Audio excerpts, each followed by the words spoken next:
Welcome aboard, fellow enthusiasts, as we embark on another incredible video. We extend a warm welcome to you as we discuss and analyze desk in this video. A desk or bureau is a piece of furniture with a flat table-style work surface used in a school, office, home or the like for academic, professional or domestic activities such as reading, writing, or using equipment such as a computer. Desks often have one or more drawers, compartments, or pigeonholes to store items such as office supplies and papers. Desks are usually made of wood or metal, although materials such as glass are sometimes seen. Some desks have the form of a table, although usually only one side of a desk is suitable to sit at. There are some exceptions, such as a partner's desk. Some desks do not have the form of a table. For instance, an armoire desk is a desk built within a large wardrobe-like cabinet, and a portable desk is light enough to be placed on a person's lap. Since many people lean on a desk while using it, a desk must be sturdy. In most cases, people sit at a desk, either on a separate chair or a built-in chair, e.g., in some school desks. Some people use standing desks to be able to stand while using them. In this chapter, we'll be unraveling the enigma of etymology and discovering its transformative power. The word desk originated from the modern Latin word disca, table to write on, from the mid-14th century. It is a modification of the old Italian disca table, from Latin discus, dish or disc.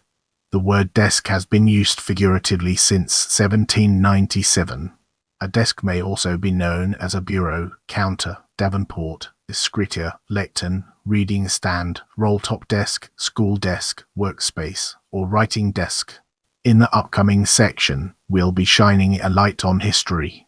Desk-style furniture appears not to have been used in classical antiquity or in other ancient centers of literate civilization in the Middle East or Far East, but there is no specific proof.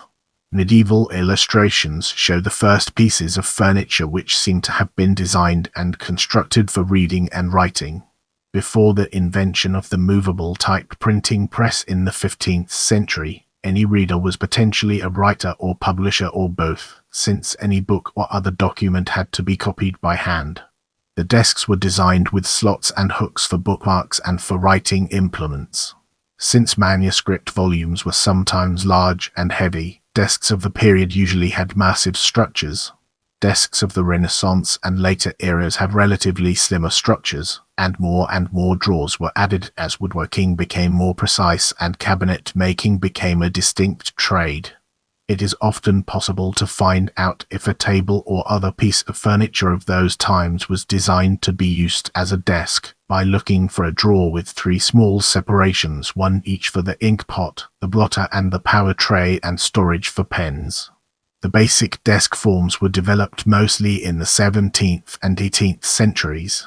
The modern ergonomic desk is a refinement of the mechanically complex drawing table or drafting table from the end of the 18th century.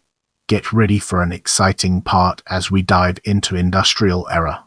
Refinement to the first desk forms were considerable through the 19th century, as steam-driven machinery made cheap wood pulp paper possible towards the end of the first phase of the Industrial Revolution. This allowed an increase in the number of the white-collar workers. As these office workers grew in number, desks were mass-produced for them in large quantities, using newer, steam-driven woodworking machinery. This was the first sharp division in desk manufacturing. From then on, limited quantities of finely crafted desks have been continued to be constructed by master cabinet makers for the homes and offices of the rich, while the vast majority of desks were assembled rapidly by unskilled labor from components turned out in batches by machine tools. Thus, age alone does not guarantee that an antique desk is a masterpiece, since this split in quality took place more than 100 years ago. More paper and correspondence drove the need for more complex desks and more specialized desks, such as the roll-top desk, which was a mass-produced, slatted variant of the classical cylinder desk. It provided a relatively fast and cheap way to lock up the ever-increasing flow of paperwork without having to file everything by the end of the day. Paper documents became voluminous enough to be stored separately in filing cabinets. Correspondence and other documents were now too numerous to get enough attention to be rolled up or folded again, then summarized and tagged before being pigeonholed in a small compartment over or under the work surface of the desk. The famous wooden desk and others were the last manifestations of the pigeonhole style. The surfaces of some newer desks could be transformed into many different shapes and angles, and were ideal for artists, draftsmen, and engineers. As we progress through this video, let's shift our attention towards steel versions and uncover its hidden depths. A small boom in office work and desk production occurred at the end of the 19th century and the beginning of the 20th with the introduction of smaller and less expensive electrical presses and efficient carbon paper coupled with the general acceptance of the typewriter. Steel desks were introduced to take heavier loads of paper and withstand the pounding meted out on the typewriters. This also gave rise to the typewriter desk, a platform, sometimes on wheels and with expandable surfaced ear flaps, that was built to a specific height to make typing easier and more comfortable than when using a standard or traditional desk. The L-shaped desk also became popular, with the leg being used as an annex for the typewriter. Another big expansion occurred after the Second World War with the spread of photocopying. Paperwork further increased the number of desk workers, whose work surfaces diminished in size as office rents rose, and the paper itself was moved more and more directly to filing cabinets or sent to specialized records management centers, or transformed into microfilm, or both.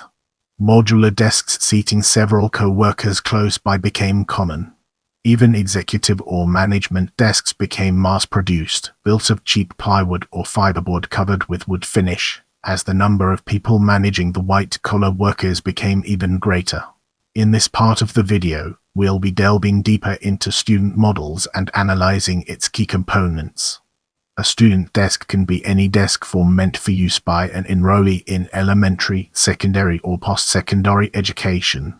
Anna Breedin designed and patented a one-piece school desk in the late years that was built with a table section attached in front of a wooden seat and backrest. Before this, most students in America sat either on chairs or long benches at long tables.